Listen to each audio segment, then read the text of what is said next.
Hey world, what's going on? Your Indonesian Filipino, your host, yours truly, Errol Sykes, and today we're going to be visiting a very, very nice event.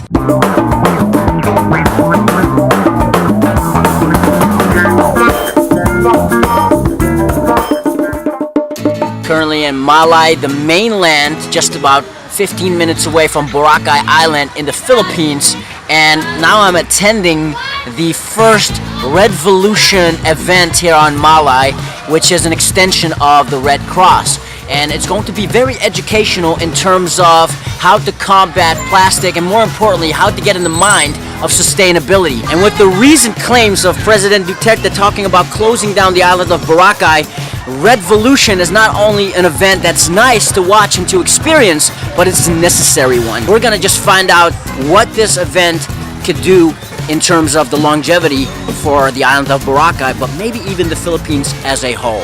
Join me. The Redvolution Camp. Basically, it's a weekend where about 500 young children learn life skills and become more aware of their environment.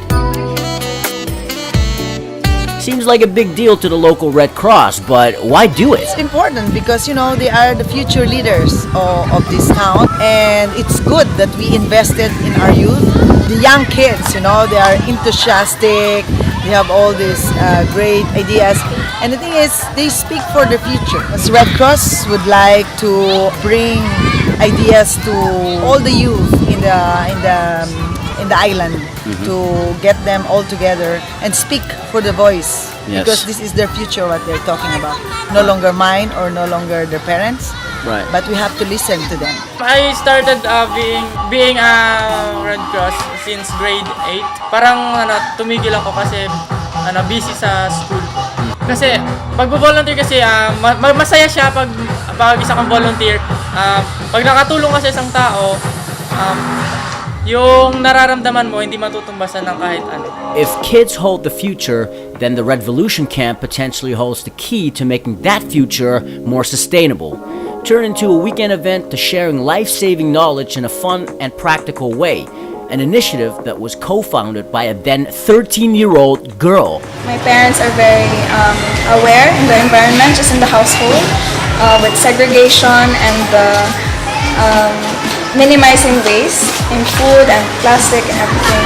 But also, I think last year, 2017, for so many partying events in Boracay and seeing our white beach with trash and everything, it really triggered something that I want to do something to prevent it or to stop it. This is actually the first in Philippine Red Cross all over the Philippines, and this was awarded one of the best practices, best initiatives. An example is offering workshops and lectures on topics such as depression, which, according to Isser of Boracay Immigration, is a very serious issue all over the Philippines. He says that there are various root causes. Creating awareness is key, breaking taboos, and then focusing on healing comes next. If you think you have having depressive episodes, talk to your guidance counselor or talk to a friend.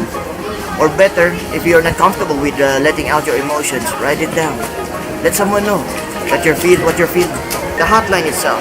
The hotline will not give them medication, will not give them 24/7 follow-ups. It's just, these kids, they just need someone to listen to them. Hear their thoughts. I'm just joined by Raven, and she's introducing me, turning me around here. And campus. from my school. Yes. My volunteers from my school and the dancers from my school Right. who will present the production number in the pageant. Right. All right. So these are the dancers, right? These are dancers, right? Dancers are good preparing costumes. Hi, my name is Heidi. Heidi, how's preparation for the dance? Actually, we're preparing, we're having makeups and some of them. And actually, we are eating because we need to get full in order to perform well before the production. Right, of course. Well, good luck with that. This is our expert in makeups. Hello. Gown designer. I just realized one thing. If you're a vlogger or making films of any sort, and you're just as obsessed as I am, even when you're going to dinner, you're still thinking film. I swear to God, I was just walking out of the room because I was being called for dinner, and then I realized as I walked out of the room, where's my camera, right? So To all you new vloggers out there or aspiring filmmakers, it is addicting. So please, please think twice, thrice, and quadruple time before you start your journey as a vlogger. With that being said, let's get some food. Kain na. Making the rice. This man's working hard making the rice. Thank you, sir. Thank you in advance. During events like Redvolution Camp, it's very common to have a budol fight, which is basically barbecue fish, pork, or chicken accompanied with rice, some vegetables of choice, stretched out on banana leaf. So no plates, no cutleries, just eating with your bare hands.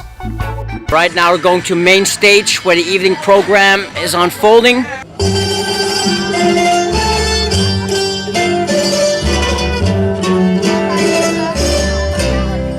And after a warm but local welcome, the competition began.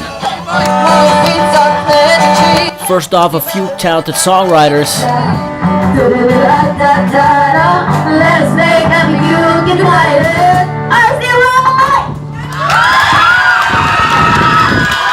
Then a contest where men and women were wearing clothes that were designed off of sustainable material. Very kindly, it can harm the land.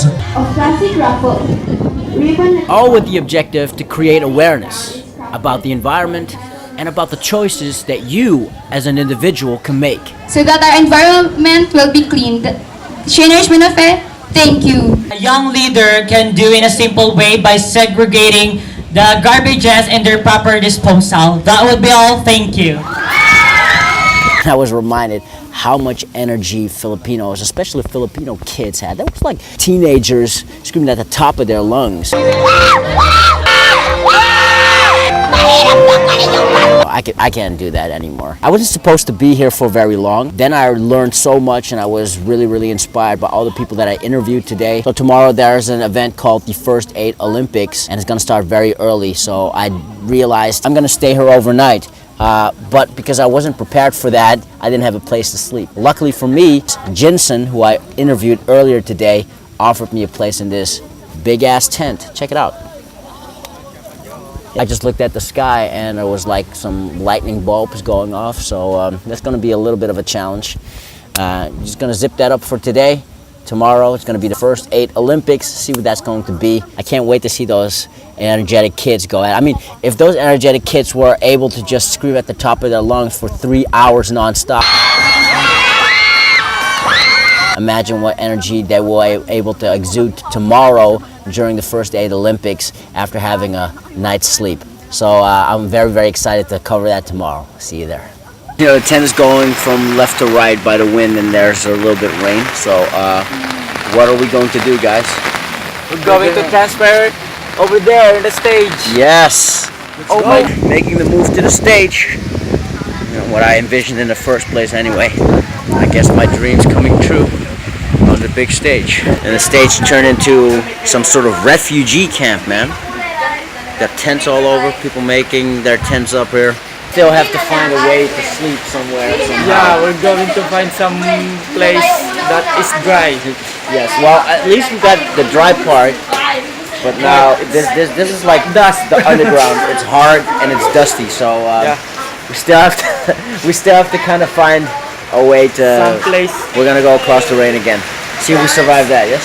Yeah, we're going to survive. We're in the district hall right now. Ran all the way from across the stage. That's like the fastest 150-meter dash we ever did.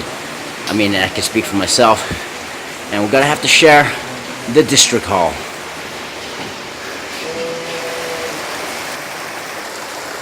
Other than that, I'm fine. Yeah. What about you, Jensen? I'm fine. Good. Yeah. That's all that matters, man. All that matters. All right, let's have some rest. Hopefully, some way, somehow. When the lights turned off, it kickstarted my night. Sleeping on a hard marble floor, entertained by mosquitoes, which made sleeping more of a wish than anything else. Oh well, at least I stayed dry.